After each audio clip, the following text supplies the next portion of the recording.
आज की वीडियो में हम मालूम करेंगे कि सन का मास किस तरह से कैलकुलेट किया जा सकता है।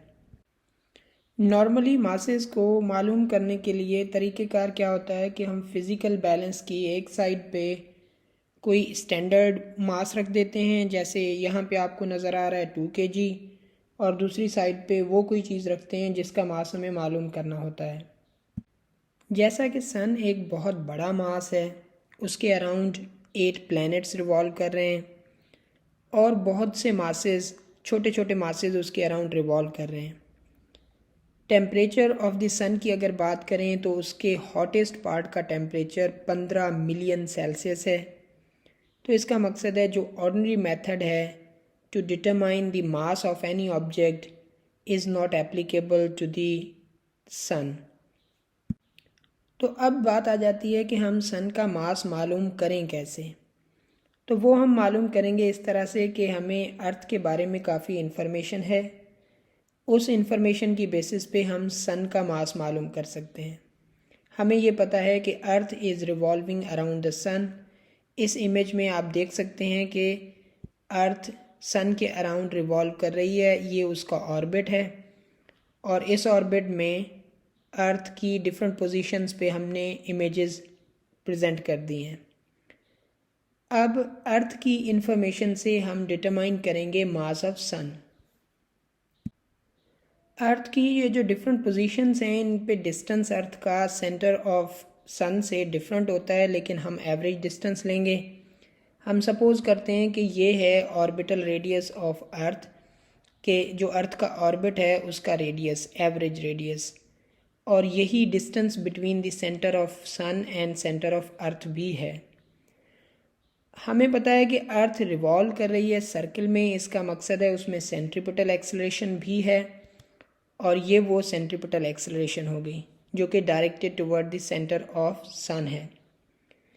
जब सेंट्रीपिटल एक्सेलरेशन है, it means that there must be a centripetal force. हम उसी सेंट्रीपिटल फोर्स पे काम करके mass of the sun determine करेंगे। ये वो सेंट्रीपिटल फोर्स है जिसको हम लिखते हैं mv²/r। अब अगर हम ये देखें कि हमें स्पीड ऑफ द अर्थ मालूम नहीं, तो फिर हम उसको यहाँ से एलिमिनेट करने की कोशिश करेंगे। हमें एक और चीज़ मालूम है कि velocity of rotating object is equal to the multiplication of radius of the circle and angular velocity. तो इसी को अगर हम इस तरह से लिखें कि एंगुलर वेलोसिटी इज़ 2π/T, तो इक्वेशन हो जाएगी 2πr/T। Substituting this value in above equation hair, जब हम यहाँ पे सब्सटीट्यूट करेंगे तो हमारे पास इक्वेशन कुछ इस तरह से बन जाएगी।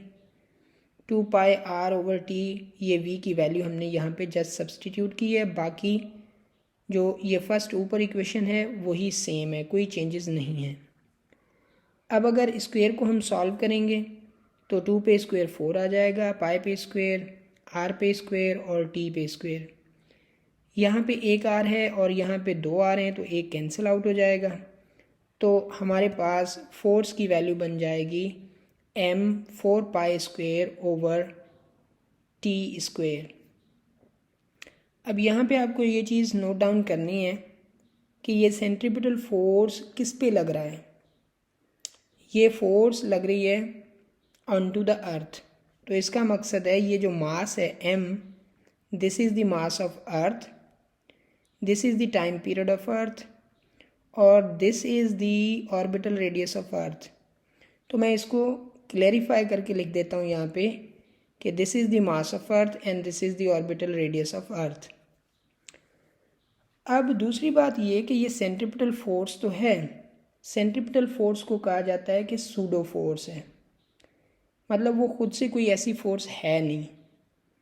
कोई भी फोर्स सेंट्रीपिटल फोर्स के तौर पे बिहेव कर सकती है। स्ट्रिंग फोर्स, जैसे हमें टेंशन फोर्स कहते हैं, वो भी सेंट्रीपिटल हो सकती है, फ्रिक्शन फोर्स भी सेंट्रीपिटल हो सकती है। तो यहाँ पे सेंट्रीपिटल क्या है, यहाँ पे हमें पता है कि अर्थ और सन दोनों ह्यूज मासेस हैं, और मासेस के दरमियान एक यूनिवर्सल फोर्स होती है जिसे हम कहते हैं ग्रेविटेशनल फोर्स। तो वो ग्रेविटेशनल फोर्स दो मासेस के दरमियान इस इक्वेशन से लिखी जा सकती है, जिसे हम कहते हैं यूनिवर्सल लॉ ऑफ ग्रेविटेशन, कि फोर्स इक्वल होगी G mass of the first object mass of the second object distance between their centres. तो हमारे पास ये इक्वेशन मिल गई, ये फोर्स है। अब ये फोर्स बिहेव किस तरह से कर रही है? सेंट्रीपिटल के तौर पे। जब सेंट्रीपिटल के तौर पे बिहेव कर रही है तो इसका मकसद है एफ सी और एफ सेम ही हैं, तो हम इनको कंपेयर कर लेंगे कि ये F C equal to F, यहाँ पे आप देख सकते हैं एम ई और एम ई कैंसिल आउट हो जाएगा। बाकी हम इस इक्वेशन को रीअरेंज करेंगे। आर ऑर्बिटल स्क्वायर इस तरफ डिवाइड कर रहा है तो यहाँ पे आके आर ऑर्बिटल क्यूब हो जाएगा। जी मल्टीप्लिकेशन में है तो यहाँ पे डिवीजन में, बाकी एम एस यहाँ पे हमें डिटर्मिनेशन के लिए सिंगल फॉर्म में मिल जाएगा, आइसोलेटेड हो जाएगा। तो हमारे पास इक्वेशन यूँ बन जाएगी। जस्ट इस इक्वेशन में हमें अब वैल्यूज़ चाहिए पाई, आर ऑर्बिटल, जी और टी की। तो पाई की वैल्यू हमें मालूम है 3.14 होती है। आर ऑर्बिटल की वैल्यू है 1.49 इंटू 10⁻11 मीटर। ठीक है, इसे हम एस्ट्रोनॉमिकल यूनिट ऑफ लेंथ भी कहते हैं। तो ये वैल्यू आर ऑर्बिटल की है। जी की वैल्यू हमारे पास है 6.67 into 10⁻11 newton into metre square over kilogram. अब बाकी बचती है वैल्यू टी की। हमें पता है कि टी क्या है, टी है एक कंप्लीट साइकिल का टाइम। अर्थ सन के अराउंड जो टाइम लगाती है एक साइकिल के लिए वो होता है 365.3 डेज़।